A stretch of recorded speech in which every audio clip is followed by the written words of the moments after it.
நான் யோபு புத்தகத்தை எடுக்கும் பொழுது நான் உங்களுக்கு சொல்லியிருக்கிறேன். நல்லா கவனி, நீங்கள் புரிந்து கொள்வதற்காக நான் அதை மறுபடியும் உங்களுக்கு சொல்லுகிறேன்.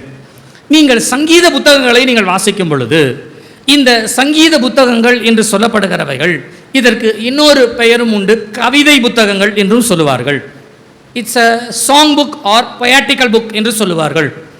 இது கவிதை நடையிலே வருகிற புத்தகங்கள் அப்படின்னு சொன்னால், எப்பவுமே கவிதை நடையிலே வருகிற புத்தகங்களை வாசிக்கும் பொழுது அதனுடைய தோற்றம் எப்படி இருக்கும்னு சொன்னால் வெளிப்படையாய் நேரடியாய் இருக்கும்.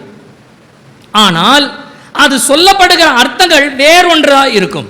நான் மறுபடியும் சொல்லுகிறேன், வார்த்தைகள் நேரடியாய் இருக்கும், ஆனால் அதற்குள்ளே சொல்லப்படுகின்ற விளக்கம் என்று சொல்லப்படுவது வேறொரு முக்கியமான ஆழத்தை கொண்டுள்ளதாக இருக்கும்.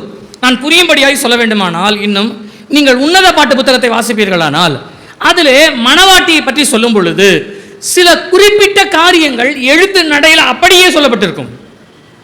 ஆனால் எழுத்து நடையில் அது அப்படியே சொல்லப்பட்டதற்கு காரணம் என்னவென்றால், அதற்குரிய உள் விளக்கம் அர்த்தம் ஒன்று இருக்கிறது.